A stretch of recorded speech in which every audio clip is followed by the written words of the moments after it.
Hey, what's up, everybody? It is Valar. Hope you are doing awesome. Today, we're going to do a little bit of a spotlight on Vogoth. I did pull the guy recently. He's one of the brand new champions in the game. This is going to be more of a general content showcase on him. But I actually think he is very, very good. Pretty good champion. The one thing I cannot stand about him, because it just creates this visceral reaction in me, is I actually can't stand the way he looks. These things with, oh man, it's nasty. Like, it actually bothers me. I don't really care that much. But man, does he look gross, actually. Like, I've got moves like this guy, right? But these freaking boils and all are just like, ugh. All right. But that's what they were going for, I guess. So mission accomplished from Plarium on the graphics as usual. And then his club hand over here, like, I don't know, his whole hand looks like it's a giant festering sore. Oh, God. Okay. Gotta stop looking at that. He's worse than War Mother, actually. That's how I feel. That's pretty bad. Okay. So we'll just see what he does, how I built him, all that stuff. So let's just crack into his skills real quick.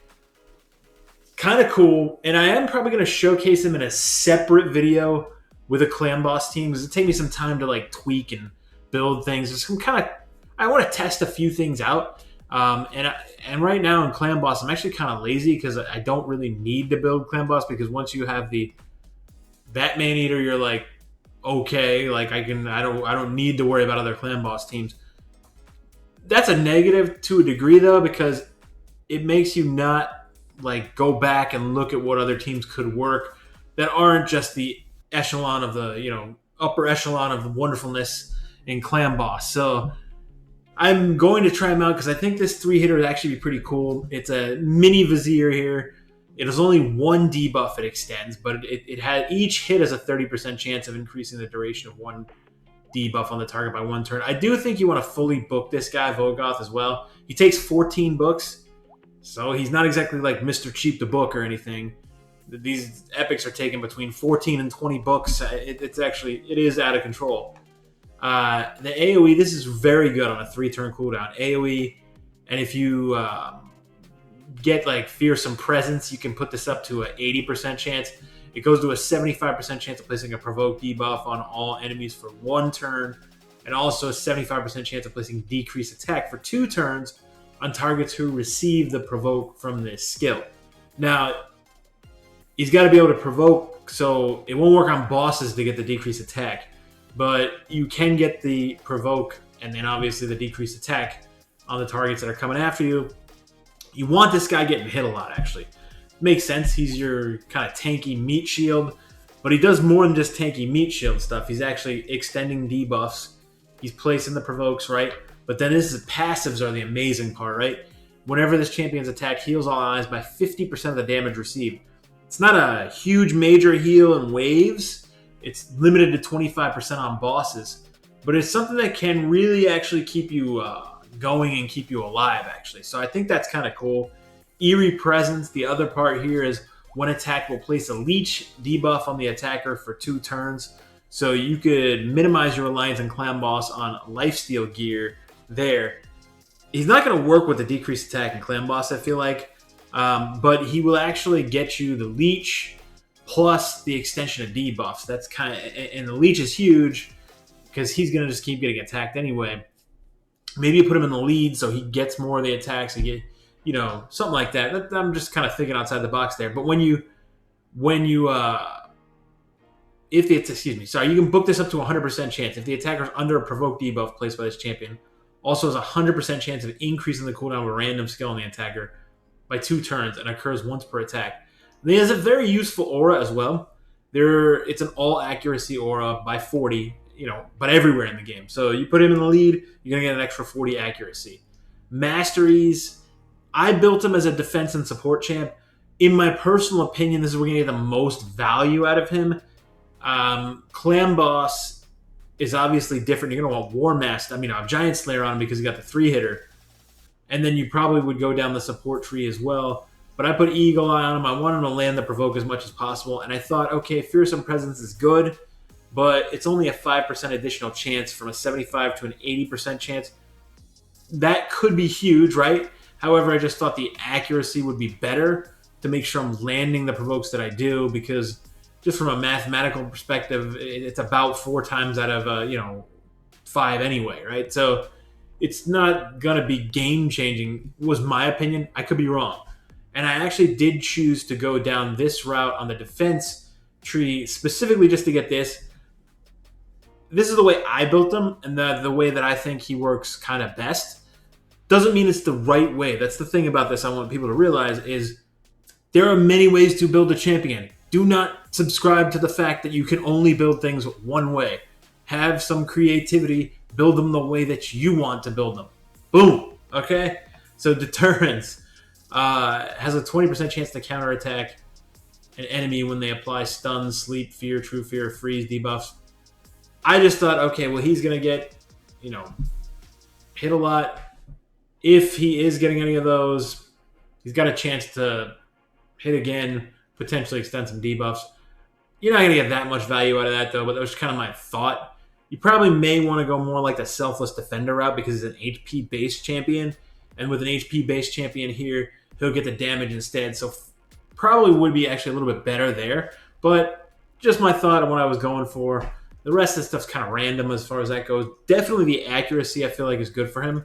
You can run him a couple different ways, right? But this is just what I went for. So, and then the Eagle Eye. Now, the Sniper will not work on the Provoke. However, the decreased attack, that had like a 75% chance, I want to say. It will work on that. So it'll go from the 75 to the 80% chance to get the decreased attack off as well.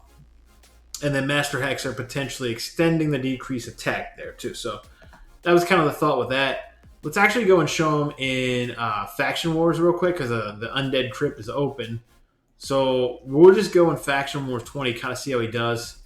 And I put him in the lead here. I mean, obviously, I'm running a just freaking god tier team right here.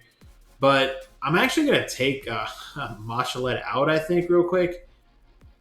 And I don't care if I complete this, really. I'm just kind of like doing this to test. I can obviously complete Faction Wars. I have Lydia and all that stuff. But it's just, I just kind of want to see what he does here. So let's actually kind of slow it down a little bit. And now he's going to place the Provoke right here. So how many Provokes does he get off? He got 3 out of 5 there. So maybe that will be an argument. He may have gotten 1 more Provoke off, right? I don't know if any of these Rhoduses are going to kill these War Mothers here.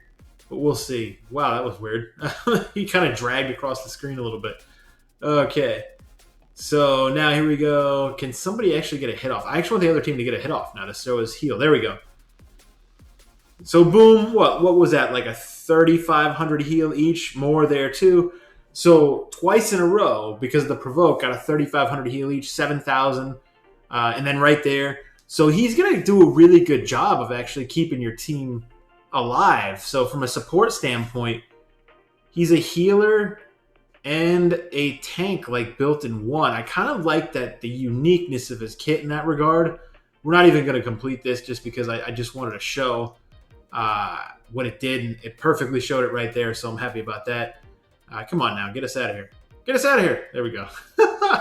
All right, so let's actually show him in the dungeon I think he's going to actually be the best in my opinion, is Fire Knight, actually. So he is the positive affinity against Fire Knight, so he's Spirit. He's also got the decreased attack. Well, the decreased attack's not going to help on the Fire Knight because of the Provoke thing. But anyway, he's got the extension of the debuff. So if you run him with all these other heroes in here, he can potentially extend the poisons that they're placing. If they're placing heal reductions, things like that, he can extend those as well. I'm not running a Cold Heart here. I mean, obviously I'm running Draco and freaking Xavier, excuse me, with a Revive here. I'm kind of considering, you know what I'm going to do just to test this out? We're going to run it here. This will work 100%, I feel like, right here. So we'll kind of go through here, probably take a couple minutes. And then I have not run it at all like this. I'm going to take the Arbiter out so we have no res whatsoever. And we kind of hit the 3 out of 5 again. So maybe there's a little bit of a case to go Fearsome Presence. I don't know that it would have hit the 4 out of 5 right there. I mean, it's 75% versus 80%. Maybe that's whatever. I feel like we're splitting hairs talking about that is what I feel like. Like that's why I feel 5% is huge, but it's still about 4 out of 5, right?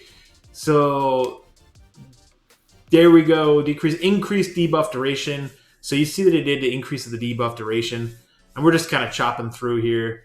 So I want to kind of take the Arbiter out in the next run that we do here and put in Cold Heart and see if it actually quickens the run up at all. This would probably take like 2 minutes is what I'm thinking right here, something like that. I don't know.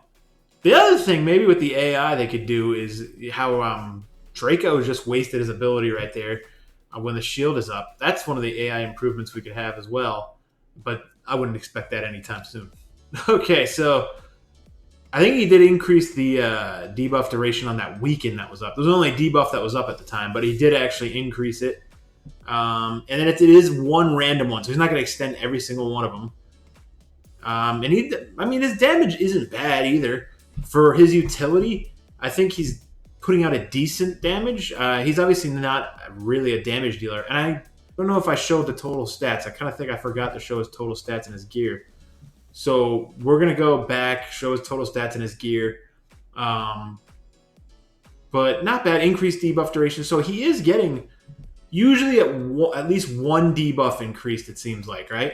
18,000 there with a decreased defense and weaken up on the boss. Pretty good. And then there's no provoke, but so man, okay, this is taking a little bit longer than I had hoped, but no big deal. The 3-hitter is quite nice. All right, but I feel like with the Cold Heart, I really do want to kind of test it out. So that's what we're gonna do. It might not work. If it doesn't work, no big deal. I mean, obviously not that big. This is taking. Man, we got a pretty bad RNG run. I did a couple runs that took about 2 minutes there before doing this one. Of course, when I start recording, it doesn't do as good. It's no big deal though. We're still gonna be fine. It's taking us a little bit longer than we had hoped. Okay, we're needing a heck of a lot of reses. My gosh, this run actually became brutal. Okay. That last little chunk there, we got the shield kind of went up too many times and just totally threw us off. I feel like Cold Heart's going to be a massive improvement right now. Okay, come on, man. Oh, dude, yeah, we're dying too quick here. We need to actually get some hits off, not burn all these abilities. We're like, I apologize. For there we go. Decrease the turn meter. Increase debuff duration on the weaken. Okay, cool. I think this will be it right here. If we can get alert of decrease, yes we can. And then he goes again. He got 2 increased procs on that one. So pretty nice. All right, we took way longer than I expected, but maybe we got a nice reward with. No, we did not. Wah wah wah. Okay, so let's. Okay, we're going to try him out without Arbiter in the team here, actually. So we got the team set up here. I did do a couple test runs, actually, and we lost Dracomorph, but believe it or not, it sped up the previous run that I did. Probably because we just have the Cold Heart in there. So hopefully we don't get a bad RNG run, but we'll see what happens here. So he's going to be pretty good as far as the heals go and the provokes and all that stuff. So here, how many provokes do we get off? Well, actually, there 1, 2, 3, 4. We got 4 to 5 on the provokes that time. Okay. Now I don't think it matters because we just crushed that wave. Would have been better to have it on this wave, the provoke, but it doesn't matter. And I actually think we're probably gonna lose Dracomorph. He's pretty squishy. He's in relentless gear and everything too, and we have no support heal whatsoever besides his when he gets hit. And unfortunately, I think Dracomorph's going to get targeted more because he is negative affinity and everything too. So it just makes sense. Maybe we can get this. Although Aerol is probably going to just destroy him. Yep. Okay, I still think it's going to be okay though. So now we got the provokes there. So we got 1 provoke off, and let's see what happens. All right, come on now. So he's increasing debuff duration there. You can see that a couple times. And it's been about a couple minutes run. I said that, and we just had a 3 minute and 30 second run. So, but we'll see. Even without a decreased defense and anything, a weekend or anything going into the Fire Night here, I think we're going to be able to complete it actually. So, I think we're going to be able to go through Fire Night pretty well, depending on what happens here. And I'm actually, weirdly enough, because the AI doesn't work, thankful that Heartseeker got burnt there. Maybe. Yeah. Oh man, come on. All right, we got stuck behind this guy for some reason. Okay, there we go. Now let's go for it here. Let's get this done. Give us about a minute, and then I'll show the gear. There we go. And then we'll decrease some turn meter. Now, hopefully, we can just keep his shield down. He didn't increase the heal reduction or anything there, but that would be nice if he does. So, like, you can't tell without, like, really looking at it. You have to be kind of staring at it to see which one he actually increases. But that's all right. But you can see here without the decreased defense and weekend, he's actually helping us with the multi-hits. He did extend a debuff there. I believe it was with decreased accuracy or something, but I couldn't really tell. Okay, so there we go again. That was a poison, I think he did. I thought that poison up there said 2 before. Now it says 3. So we got stuck behind that Lich, but that's all right. All right, hey. He's actually really good for Fire Knight. I think probably one of the best champions in Fire Knight, actually. So pretty cool. Faction Wars for sure. Kind of the main uses I would have for him, maybe Doom Tower as well. And then, like I said, I'm going to do a big follow-up on Clan Boss. I kind of want to play with some teams to showcase some of the newer heroes together, actually. All right, so let's see what he did. 320,000 damage, pretty nice. 82,000 heals. So he did do a lot of heals there. When he's getting a hit, he's healing, so it's really good. Let's just go real quick and show his total stats again, because I think I forgot to do that. And then here we go. In all of his gear. So total stats, 70,000 HP. Attack doesn't matter. 2,600 defense. That might be a little bit too low, but I was going for more HP because he does scale off HP. 204 speed. He is hard to stack with speed because he's only got 89 base speed. 106 crit rate. 110 crit damage. I was going more for the HP, so the crit damage, I could definitely pump that more and probably get more damage out of him. But I was trying to build it with as much HP and speed as I can too. He's a little trickier to build because of that speed being so low. 190 resistance, and then 323 debuff accuracy. And then here's the pieces. We'll just go through them quick. Accuracy banner. I did put a crit damage amulet on him for the accuracy roll and stuff, but obviously he doesn't have much crit damage. So HP, pretty okay piece there. 2-piece immortal, 2-piece cruel because I wanted to ignore defense, and I had some HP percent on this one. Probably would have been better to go for some more immortal there, or even some more perception, but I just went with the pieces that I thought were best that I had. Crit rate to get 100% crit rate and everything too. So HP percent there, HP percent with crit rate. So I did put double HP percent, was able to get him to 100% crit rate without using crit rate gloves. So defense there, crit rate, speed, all that stuff. Crit rate, HP, resistance, speed. That is how I have him built. Let me know what you think of the guy, if you guys enjoying using him, if you found some other uses for him. I do think another place that we want to use him actually too is Arena. I can't believe I was actually about to overlook Arena. Arena is actually amazing. We'll just go after this team, right? Man, it's kind of unfair actually. All right. Let's do this real quick here. So, and then we'll go after a challenging team as well. I apologize.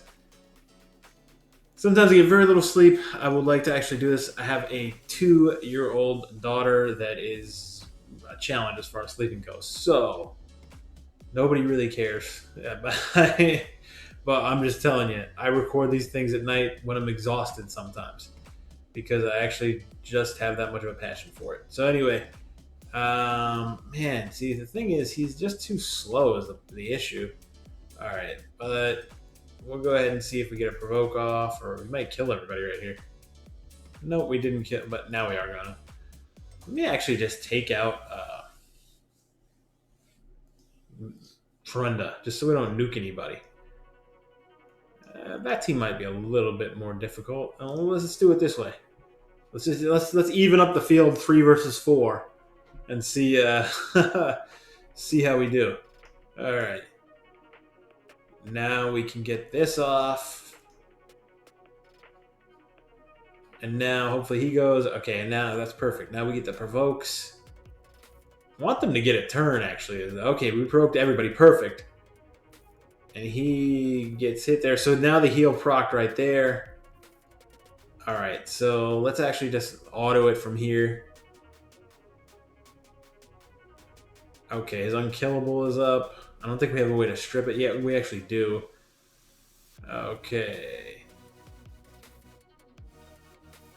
He's not going to get hit now, though, anyway. Okay, but you kind of see how it works. We'll do one more challenging battle. We're like decreasing this guy's turn meter way too much. Man, I apologize for how long these turn meter decreases have gone on with that Evil Eye Mastery and everything. Alright, there we go. Now I get rid of this Skull Crusher now. There you go. Get out of here. Okay. And let's see if there's anything that's pretty tough team right there. Okay, here's a team that I might want to try. Alright.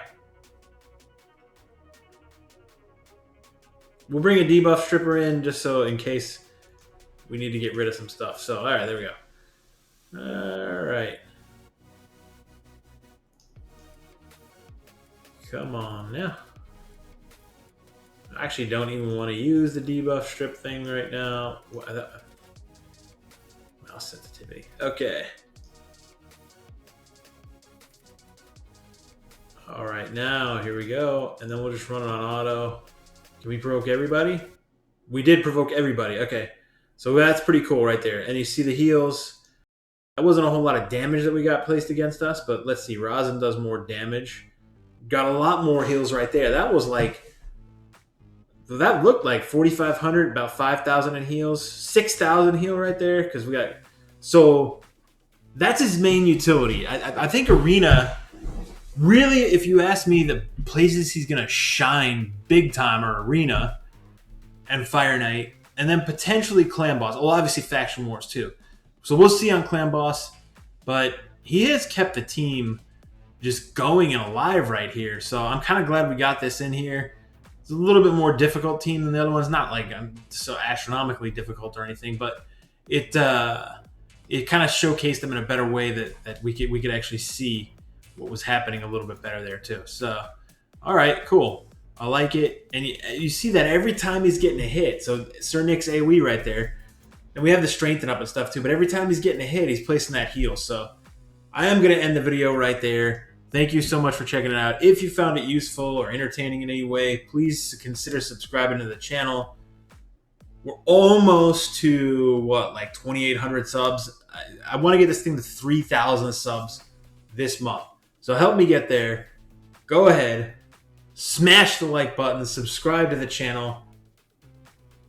Be good to each other. Clan Boss video incoming on this guy soon. Cheers.